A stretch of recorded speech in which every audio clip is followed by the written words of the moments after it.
Welcome to Roopa's kitchen. അപ്പോൾ ഇന്ന് നമ്മളിവിടെ ഇതുപോലെ അടിപൊളിയായിട്ടുള്ള ഒരു കറിയാണ് ഉണ്ടാക്കാൻ പോകുന്നത്. പെട്ടെന്ന് ഇതിന് തയ്യാറാക്കാൻ പറ്റും. ബാച്ചിലേഴ്സിനൊക്കെ വളരെ നല്ലതാണ്. ഇത് ഉണ്ടാക്കി വെച്ചാൽ ഒരാഴ്ച വരെ കേടുകൂടാതിരിക്കും കേട്ടോ. അതിരിക്കും തോറും അതിൻ്റെ ടേസ്റ്റും കൂടും. അപ്പോൾ ഈ ഒരു കറി മാത്രം മതി നമുക്ക് ചോറ് കഴിക്കാനായിട്ട്. തീർച്ചയായിട്ടും ഈ വീഡിയോ ഫുള്ള് കണ്ടിട്ട് നിങ്ങളൊന്ന് ട്രൈ ചെയ്ത് നോക്കണം. നോക്കിയിട്ട് നിങ്ങളുടെ ഫീഡ്ബാക്കും കൂടെ അറിയിക്കണം. അപ്പോൾ ഇത് എങ്ങനെ ചെയ്യണമെന്നുള്ളത് നമുക്ക് കിച്ചനിലോട്ട് പോയി നോക്കാം. അപ്പോൾ നമ്മളത് അതായത് ആ കറി ഉണ്ടാക്കാനായിട്ട് ഒരു നാരങ്ങ, ചെറിയൊരു നാരങ്ങയുടെ വലിപ്പത്തിലുള്ള പുളി ഞാൻ വെള്ളത്തിൽ കുതിർക്കാൻ ഇട്ടിട്ടുണ്ട്. ചെറിയ നാരങ്ങ അല്ലെങ്കിൽ വലിയൊരു നെല്ലിക്കയുടെ അളവെന്ന് വെച്ചോളൂ. പുളി കൂടുതലൊന്നും ഉപയോഗിക്കാൻ ഇഷ്ടമില്ലാത്ത ആൾക്കാർക്ക് ഇത്രയും മതിയാവും. ഇതിനേക്കാളും കുറച്ചുകൂടെ പുളി ചേർത്താലും കുഴപ്പമില്ല. ഓക്കെ, അപ്പം ഞാനത് എടുത്തിട്ടുണ്ട്. ഇനി നമുക്ക് ചെയ്യാം. അപ്പം ഞാനൊരു പാൻ ചൂടാക്കാൻ വെച്ചിട്ടുണ്ട്. ചൂടായിട്ടുണ്ട്. ഇത് വന്നിട്ട് ഞാനിപ്പോൾ ഒരു 4 ടേബിൾ സ്പൂൺ എണ്ണ ഒഴിക്കുന്നു. ഒരു 5 ടേബിൾ സ്പൂൺ വരെ ആകാം കേട്ടോ. നല്ലെണ്ണയാണെങ്കിൽ നല്ലെണ്ണ ഇഷ്ടമുള്ളവർ അത് ചേർക്കാം, അത് നല്ലതാണ്. പിന്നെ കുറേ കൂടി നല്ല രീതിയിൽ കേടുകൂടാതിരിക്കും നമ്മുടെ ഈ കറി. ഞാനിപ്പോൾ വെളിച്ചെണ്ണ ചേർത്തു. വെളിച്ചെണ്ണ ഇഷ്ടമുള്ളവർ അത് ചേർക്കാം. അത് നിങ്ങളുടെ താല്പര്യത്തിനനുസരിച്ച് ചേർത്തോളാം കേട്ടോ. അപ്പോൾ എണ്ണ ഒന്ന് ചൂടാകട്ടെ. ചൂടായിട്ടുണ്ട്. നമുക്കിതിൽ 1 ടീസ്പൂൺ കടുക് ഇട്ട് കൊടുക്കാം. 1 ടീസ്പൂൺ കടുക് ചേർക്കുന്നേ.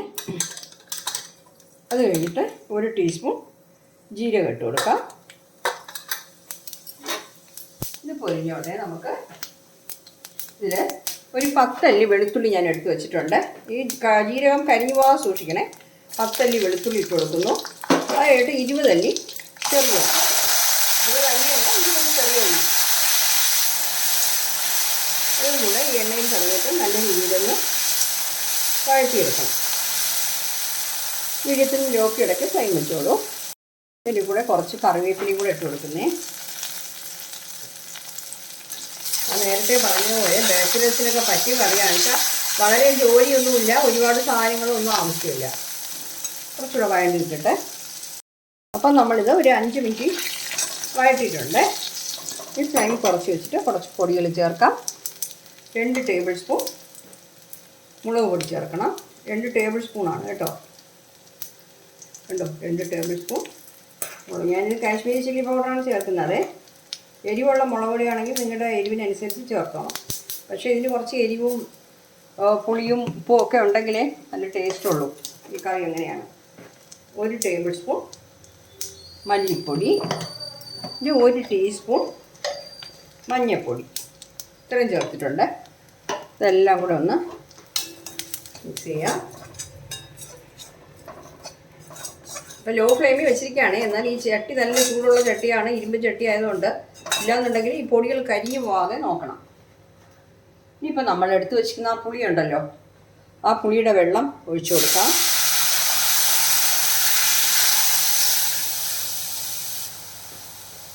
ഒരു 1/2 കപ്പ് വെള്ളം വരെ ഞാൻ അതിന് ചേർത്ത് നല്ല ജ്യൂസാക്കിയിട്ട്, ആ പുളി നല്ലപോലെ ഞരടിയിട്ട്, കണ്ടോ, നല്ലപോലെ ജ്യൂസാക്കിയിട്ട് ചേർത്ത് കൊടുക്കണം.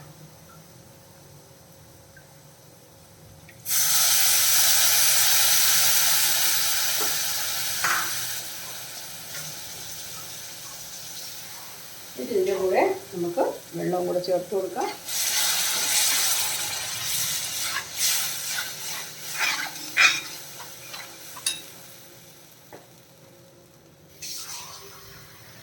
ഞാനിപ്പോൾ ഒരു 1.5 കപ്പ് വെള്ളം ചേർക്കുന്നു കേട്ടോ. ഫ്ലെയിം കൂട്ടി വെച്ചിട്ടുണ്ട്. ഇനിയിപ്പോൾ ഇതിന് നമ്മൾ കുറച്ച് ഉപ്പ് കൂടി ചേർക്കണം. ഉപ്പൊക്കെ നിങ്ങളുടെ ടേസ്റ്റ് അനുസരിച്ച് ചേർത്തോണേ.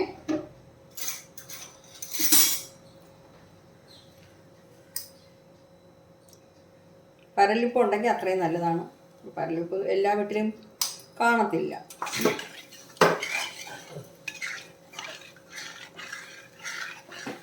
ഇത് നല്ലപോലെ ഒന്ന് തിളയ്ക്കണം.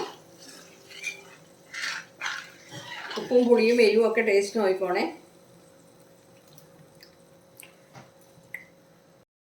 അപ്പോൾ നമ്മുടെ ഗ്രേവി നല്ല രീതിയിൽ തിളച്ച് നമ്മുടെ ഈ വെന്ത് കുറച്ച് കട്ടിയായി കിട്ടണം.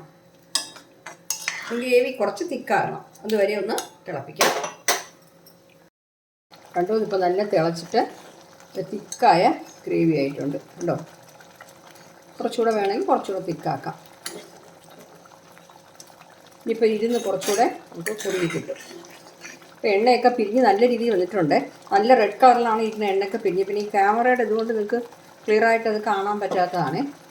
ഇനിയിപ്പോൾ അവസാനമായിട്ട് നമുക്കിതിൽ 1 ടീസ്പൂൺ കായപ്പൊടി, എന്നിട്ട് 1 ടീസ്പൂൺ ശർക്കര ഗ്രേറ്റ് ചെയ്തത് അതും കൂടെ ചേർക്കാം. അതും കൂടെ ചേർക്കുമ്പോൾ ഇനി പ്രത്യേക ഒരു ടേസ്റ്റ് കിട്ടും. നമ്മൾ ശർക്കര ചേർക്കുന്നത് ഈ പുളിയൊക്കെ ഒന്ന് ബാലൻസ് ചെയ്യാൻ വേണ്ടിയിട്ടാണ്. നമ്മൾ പുളി ഇതിൽ കൂടുതൽ ചേർത്തിട്ടുണ്ടല്ലോ, അത് ബാലൻസ് ചെയ്യാൻ വേണ്ടിയിട്ടാണ് ശർക്കര ചേർക്കുന്നത്. ഇതിലൂടെ ചേർത്തപ്പോൾ സൂപ്പറായിട്ടുണ്ട്. കണ്ടോ, തിക്കായ ഗ്രേവിയോടുകൂടി നമ്മുടെ കറി കിട്ടിയിട്ടുണ്ട്. ഇത് ഒരാഴ്ച വരെ കേടുകൂടാതെ നമുക്ക് വെച്ചിരിക്കാം. അതിരിക്കുന്നതോടും ടേസ്റ്റ് കൂടും കേട്ടോ ഈ കറിക്ക്. ഇത് ഒന്നുണ്ടെങ്കിൽ അതിൻ്റെ കൂടെ ഒരു പപ്പടമോ എന്തെങ്കിലും ഉണ്ടെങ്കിൽ നമുക്ക് ചോറ് കഴിക്കാൻ മതിയാവും. ഞാൻ ഫ്ലെയിം ഓഫ് ചെയ്യുന്നേ. കണ്ടോ, നമ്മുടെ ഈസി ആയിട്ടുള്ള റെസിപ്പി സൂപ്പറായിട്ട് കിട്ടിയിട്ടുണ്ട് കേട്ടോ. ഇത് നമ്മൾ ചോറിലൊഴിച്ച് കഴിക്കുമ്പോൾ നല്ല ടേസ്റ്റാണ് കേട്ടോ. പുളിയുണ്ട്, ഉപ്പ്, എരിവ് എല്ലാം ആവശ്യത്തിനുണ്ട്. തീർച്ചയായിട്ടും നിങ്ങളൊന്ന് ട്രൈ ചെയ്ത് നോക്കണം കേട്ടോ. നോക്കിയിട്ട് നിങ്ങളുടെ ഫീഡ്ബാക്കും കൂടെ ഒന്ന് അറിയിക്കണേ. Thank you.